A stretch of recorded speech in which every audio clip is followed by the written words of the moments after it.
Welcome to the Becoming Body Smart podcast, where we unlock the secrets of sustainable health and fitness and help you master your health habits.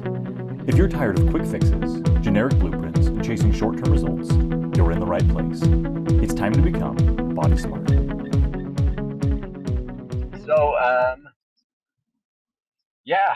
Welcome on this evening. Just coming from my son's basketball game, so I'll get home and find my normal landing spot soon. But we found an article that is written by the guy that did the documentaries on the Blue Zones, and I like it because the Blue Zones show, that docuseries on Netflix. He kind of summarized a lot of the points from it, and we've been wanting to talk about that for a long time. Such a good show. There's more than just these 9 points that we would love to talk about at some point, but here are the 9 keys that he kind of boiled it down to, of the 9 non-negotiables for a long, happy life. And now, just a caveat, a warning there with the non-negotiables. It's going to sound like a big list. It's going to sound like a lot of things that we have to think about and take care of and be, worrying about. And the problem is as wonderful and great as that is, that we have those 9 things, it's super overwhelming. We don't need to be perfect at all of them all the time, or even right now. Like, start where you're at and build on that. Just like with everything else. So pick one of these 9 things that you feel like, this is a weak spot for me, and start building on that. Don't feel like you have to tackle all 9 of them at once. But these are 9 really great areas to think about switching up in your life, and kind of the foundations of those that lead to a happier and more full life. I think that's one of the keys too, is that it's not just living longer, but living better, like we talked about. So let's hit it, Mark. You got it posted yet, or did you? I know you typed it up, but Yes. I didn't post it because of editing. But let me here. I can do that really quick. I'll re-type it up. So I'll have you dive into the first one in just a second. But one of the things that I wanted to say is that as with so many of the things that we talk about, all of these kind of integrate into one another and they play off of one another. And so like you'll find quite a bit of overlap, especially in a few of them. Because again, like living a long, happy life is not just one thing, right? We've talked about before, there is no one thing. And so it ends up being doing a lot of little things and seaming those together to create that long, healthy, happy, joy-filled life. And I think that was one of the things that's so fascinating, is that you have in these blue zones, right? These disparate cultures, right? Different traditions, different beliefs, but that they share a lot of these commonalities, and that wherever in the world you live, these things seem to kind of coalesce and really work to give people well-lived long lives. Yeah. Well, it's just crazy that how these factors seem to be well popped up in every single one of those cultures, right? Yeah. Well, and it's interesting because you'll see some stuff on blue zones, and that there's some confounding variables, or maybe the science isn't always good. But when you look at these things, like so much of them are just based in fundamentals of how our bodies work and how they're designed, and fundamentals of how we of like social interaction and of like how we create successful societies, right? And so Totally. I think that's an important thing to think about with these as well. Yeah, I 100% agree with that. That a lot of it really is based in like what just leads to a good life and lifestyle and happy, healthy societies. That they seem to be interlinked. It's weird. Well, and two, I think I don't know. Maybe this is one of the things, right? You see in more shades of gray as you get older, but in a place where we do enjoy so much, like it can be easy to think that the U.S. has the market cornered on so many things. But when you look worldwide at metrics, particularly at happiness metrics, like we're not as high as you would think that we'd be on the list, right? And you look at what we're missing, and so often what we're missing is positive ways to socially engage, positive ways to manage stress, positive ways to feel connected to something greater than ourselves. And we'll talk about all of these, but it's interesting is like in a land of so many opportunities and so many freedoms, like there's still so much that we can learn from other cultures and so much that we can improve upon to bring some of that to our own lives and to our own communities and to find ways to be more engaged in our community so that we can like infuse some joy back into our communities and into our culture. And so I think that's one of the other really cool things about looking at these groups of people is like their ability to connect with one another in meaningful ways is just it's amazing, right? It's really incredible. Oh, I lost Cameron. Okay, well, with with that, oh, I gotta make my face bigger. Um, so we'll see if we get Cameron back in a second. But let's just dive into that. In that first one, they might have gone through one of those no service zones. So anyway, that for oh there we go. There's Cameron. I'll bring him back on. Okay, you there? Okay. Well, hopefully he jumps on, but we'll move into that first point, right? To move naturally, and that's one of the things that we talk about all of the time, right? How can we get more activity into our days? How can we get more movement into our days? And we've talked so many times about how our bodies weren't built for a sedentary lifestyle, right? We weren't meant to just move a little bit of the day, and then sit around the rest of the day. And so finding uh, ways to just add in more movement to our day, right? We use the term movement snacks a lot, and how can we just get like obviously exercise, right? We want to have regular programmed exercise, but we also want to have a lot of non-exercise activity, right? Just up and moving our bodies. Any of you have watches, a lot of them have move alerts, or I know the Apple Watches have the move rings. And it was funny because I was talking to someone just the other day about this, right? That they had turned off their move alerts on their watch. I actually did that before because I felt bad, right? Like, oh, I'm not moving enough. I need to do that more. But that they're actually really helpful cues to say, you know what, I do need to get a little bit more movement in here. I could just get up for a minute or two and walk around and take a break. And so finding ways to do that in whatever that ways that you can find. Um, not everyone has quick access to a park.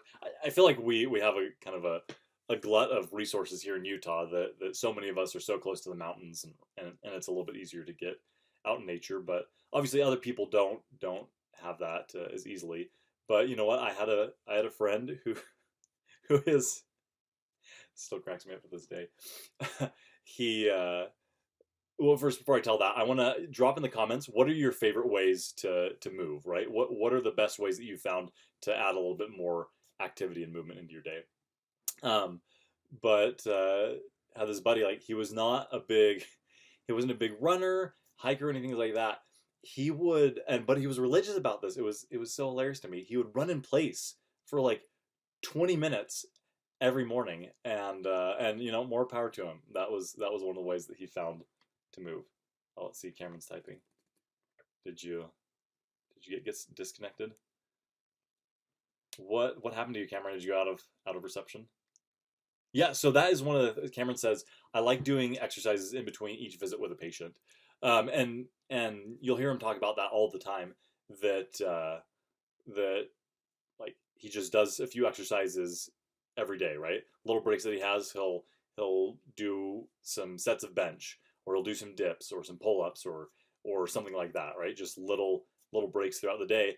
And so throughout the day he actually ends up getting quite a bit of exercise that in that way.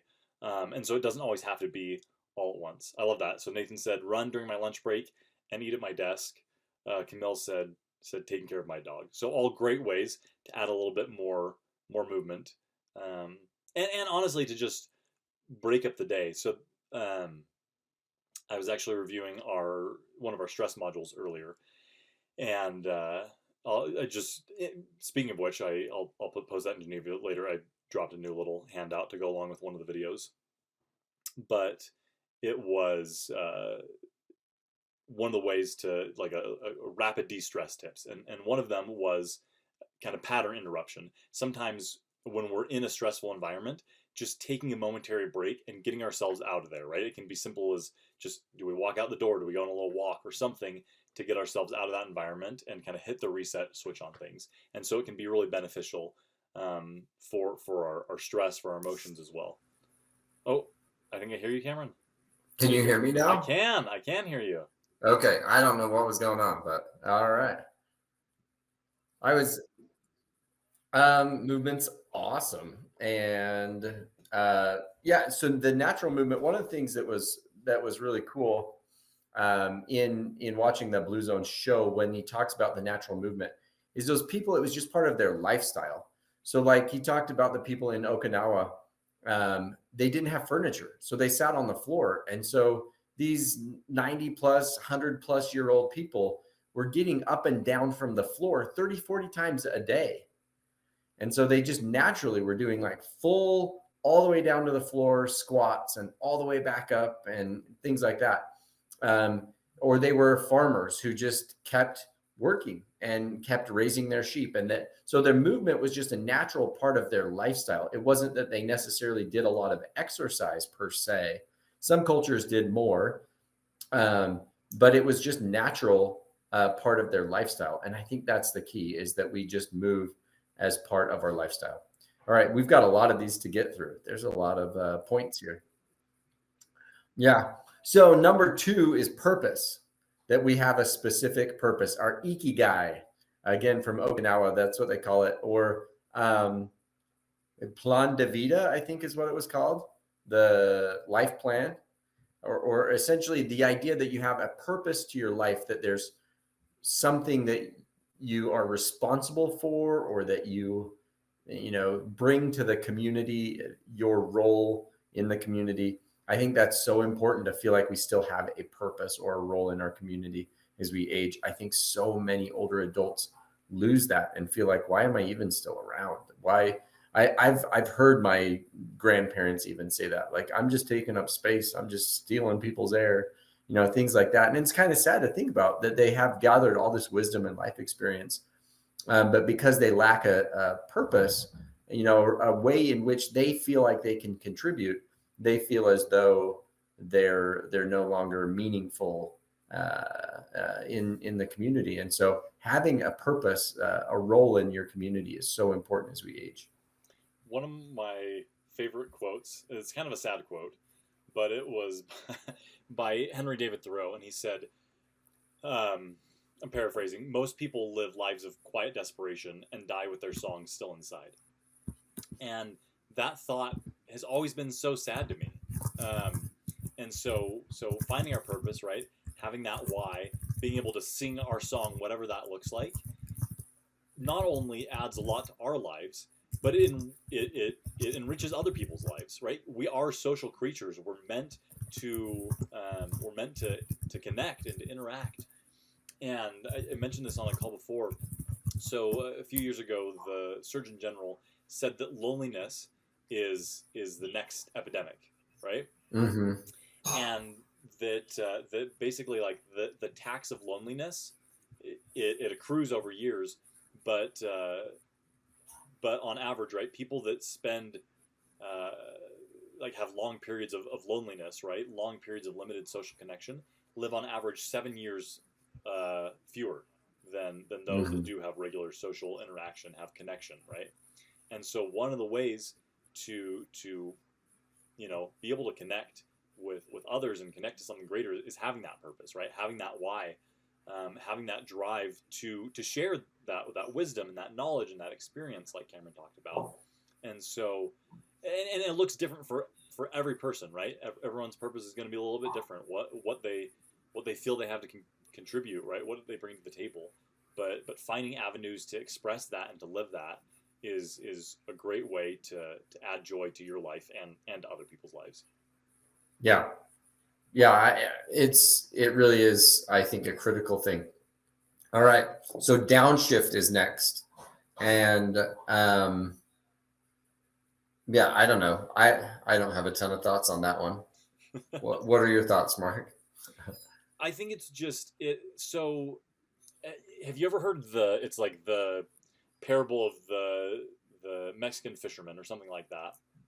And the person goes on vacation and sees a guy fishing for his dinner, and he says, you could you could turn this into a whole operation, right? You train other people to fish, and then you buy a couple of fishing boats, and you can have this whole operation, and you can make a lot of money, and you can do this, and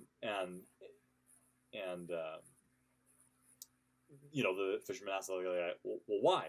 He's like, well, so you can go and relax and fish. The guy's like, I'm already doing that. Why would I add all that other stuff in? Paraphrase of that story, but our society is not necessarily set up to help us manage stress the best, right? Yeah. There's obviously in the world there's always been uncertainty, right? No one can you look at like people's predictions of the future from the 1950s of what today looked like, right? Like looks very different than what no flying cars still, but you think the addition of like a 24-hour news cycle, of access to the world's wealth of information at our fingertips, what social media does and how people tend to curate their lives on there, it just introduces a lot of uncertainty, right? And when there's uncertainty, that typically manifests in our brains as anxiety, right? We're not sure exactly what to do. And so having helpful ways to manage stress and to be able to just disconnect from everything. So one of the things that you find a lot of those people, right, is like they're not so immersed in technology of all different types, right? They're taking time to rest and take breaks from that. One of the things that I found helpful that I need to be better, right, is doing a digital detox of just putting my phone away and letting people know, like, hey, I'm not going to be super reachable for this period of time. Obviously, like, that's not always feasible, or there's some people that need to be reachable. But finding some way to kind of fast, if you will, from technology and from all the information and from just this. So we talked about this on Monday, right, of sensory rest, right? Can we just like block out the sights and sounds and smells of life for a period of time so that we can just reset, relax, and rest? And so I think that's kind of the thing, is just shifting into lower gear and just gliding a little bit more, because so much of life is just go. Yeah. Well, and so that downshift is essentially like just finding ways to de-stress and not be so wound up all the time. And I think that is critical to not be so just bound up in the stresses of life. And most of those cultures, those blue zones, lived very like agrarian lifestyles where they weren't caught up in those things. All right. So the next three are all somewhat food related, which I think is fascinating. So the 80% rule, the plant slant, and wine at 5 p.m. So the 80% rule means they stopped eating when they were 80% full. That was part of their culture, was to not like stuff themselves, to not overeat. And I think that's important. And what was interesting is they all tended to eat in a similar way, where their biggest meal was in the either early or late morning, and then they had an early dinner, and that was it. Then they stopped eating. So they had kind of an eating window, and then went the evening without really having another meal. And so fascinating that they really just kind of had 2 big meals a day, or 1 big meal, 1 moderate meal. But I love that idea that they ate 80% of the time, and then what they ate was plants. So they said on average, all of the blue zones only ate meat 5 times a month, and they were 3 to 4 ounce servings of meat when they had it. That's fascinating to me, that they really had meat very, very seldomly, and they mostly got their food, their nutrients from plants. I think that's amazing, and kind of where I would like to be. But easier said than done. In our culture, the way our food is, manufactured and things like that, we tend to have meat very, very heavily in our diet and things like that. And we're told that we need it for protein or other things like that. That's actually an upcoming topic that we're going to be talking about, is how that proteins versus amino acids and all that fun stuff. Anyway, we'll get into that later.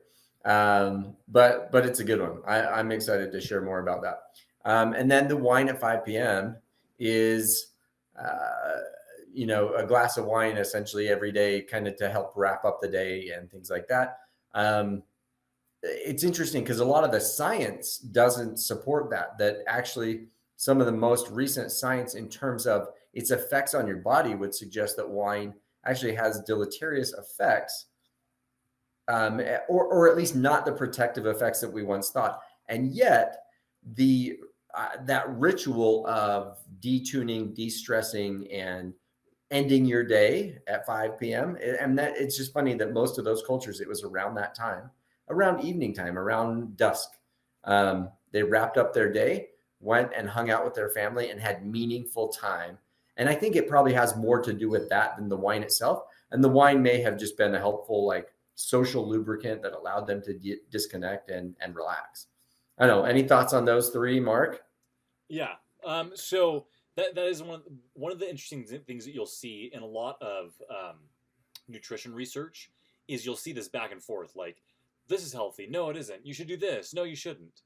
And the problem is what happens a lot of times, and this is what often happens in the case with the wine studies, is it's what they call a healthy user bias.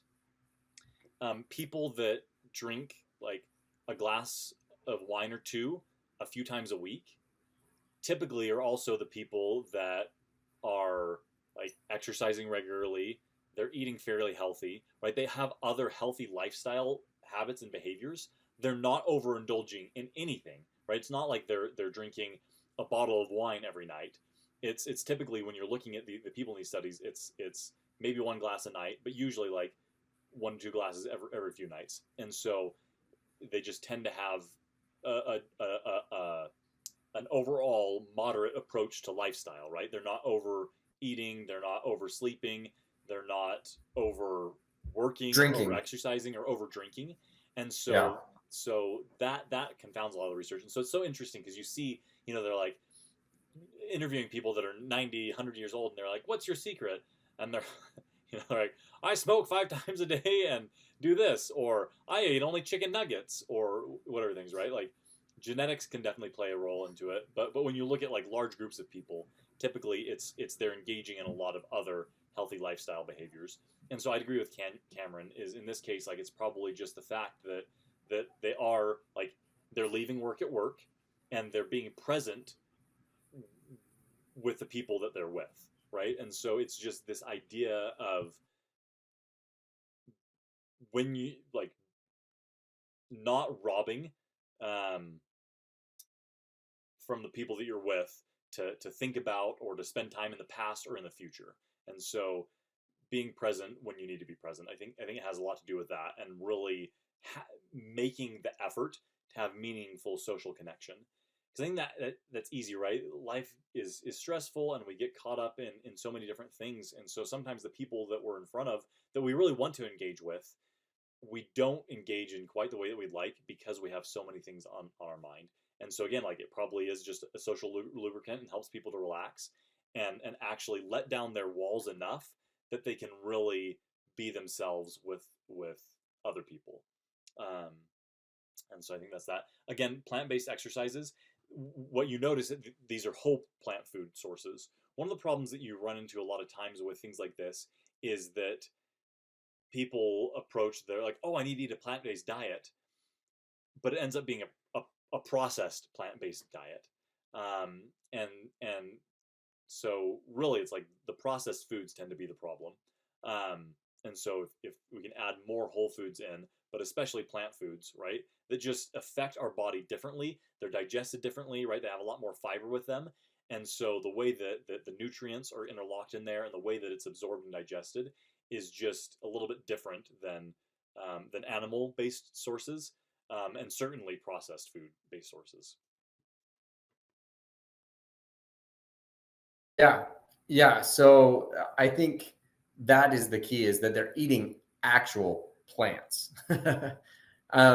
So the last 3 points there in the non-negotiables, I think are interesting again, because to me, they're somewhat related: belonging, loved ones, and finding the right tribe. Interestingly enough, like, and I think it goes to the purpose by having a tight knit group of people. So finding the right tribe, like a friendship group or a social group of some sort, having a tight knit family group, and having those family relationships, and then having a sense of belonging in your community. I think all of those go back to that sense of ikigai, that purpose, and the social connections. I think all of that is so important to living well as living longer. They've shown that having those meaningful connections lowers blood pressure and all of these other things, and helps in times of need, so that we don't, the stresses and pressures of life, we can share that burden with others, so it doesn't build up too much on any one person. Like, all of those things lead to healthy life and lifestyle. So I think it's so important that we have that sense of belonging and community. I guess you could kind of lump those into I guess all that one category of having a community, belonging to, participating in, and being part of a community. Yeah. So Brene Brown, if you're familiar with her, has wrote some amazing books, but she has some really great ideas about belongingness. And there's 2 quotes that I want to read. Of this, she says, "True belonging doesn't require that we change who we are; it requires that we be who we are." And then the other one, I love this one. This one's a little bit longer. She said, "True belonging is not passive. It's not the belonging that comes with just joining a group. It's not fitting in or pretending or selling out because it's safer. It's a practice that requires us to be vulnerable, get uncomfortable, and learn how to be present with people without sacrificing who we are. We want true belonging, but it takes tremendous courage to knowingly walk into hard moments." And I love that because anything with all these things, anything worthwhile takes courage and it takes practice and it takes intention. And I think the reason I like this being like an active term is I think all of us have had times in our life that we wondered, do I belong? Do I fit in here? Or maybe that's just me. Um, but I know there's been times in my life that I've had a sense of like, oh, I of this like wanting to receive this belonging, right? This passive thing. I want other people to invite me into belonging. But in the times when I've been able to like be more present and be more intentional in trying to create that sense of belongingness in with the people that I'm around, it feels so much more genuine. It feels better. And like when we actively participate in creating belonging as a group, it's this binding process, right? We're coming together to create something bigger and better than any individual can create on their own. Again, we're social creatures. Um, we we help to regulate each other's nervous systems, and so when we can be in safe places where we can be vulnerable and show up in that way, like it really helps our body to regulate its budget. And so finding ways to create belongingness in our relationships with our friends, with our families, with our communities can go a really long way in changing the dynamics and the way that like people experience happiness and the way that they manage stress. That's one of the things that was so cool about these blue zones, is that really there is this great sense of community. There's this great sense of belongingness and less social isolation there. And so I think that's super important. One thing, I know we got to end. One thing that I want to talk about real quick is in that number 8, put loved ones first, because I think that can be a difficult thing, right? There's a lot in our culture, and Cameron and I were talking about this earlier, particularly towards women, is like it's you first, right? It's family first, um, and there can sometimes be this feeling of like losing a sense of identity. And so, and I want to hear your thoughts on this, Cameron, too, and anyone else's. I'd love to hear your thoughts of putting loved ones first is a couple things. One, as we've talked about before, we've got to learn how to manage our own energy better. And when we are doing the things to take care of ourselves, when we're getting good sleep, when we're eating in a way to fuel ourselves well, when we're exercising regularly, and when we're practicing good stress management practices, that allows us to show up for others so much better and be able to meet their needs and to help them without completely sacrificing all of our energy and all of our identities. When we take care of those, when we participate in self-care, and when we work on doing the self-work, both physically, mentally, and emotionally. I guess that's not both, but physically, mentally, emotionally, spiritually, all those different things. Then we're able to show up so much better and really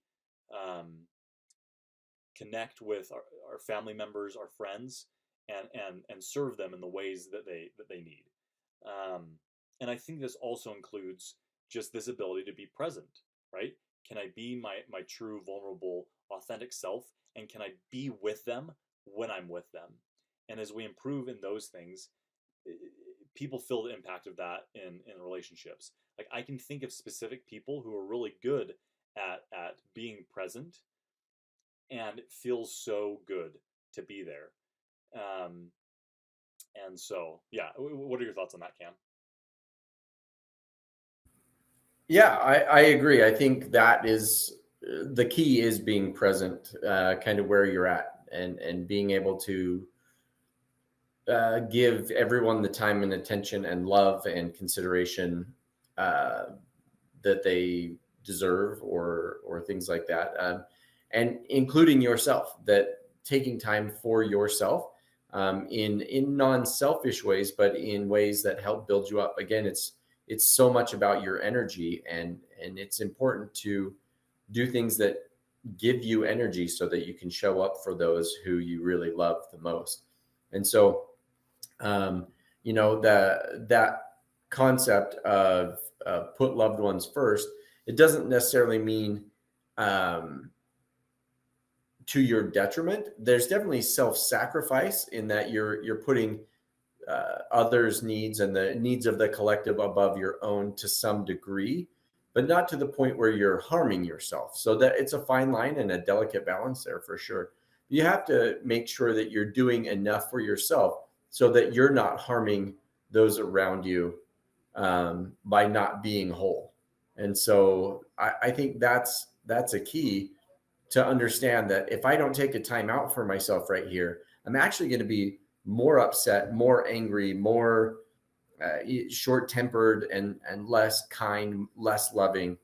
And so being able to recharge my batteries actually allows me to show up better and be more present and be more connected. And so it's a fine line and a delicate balance that I think we're all trying to learn in our lives and relationships.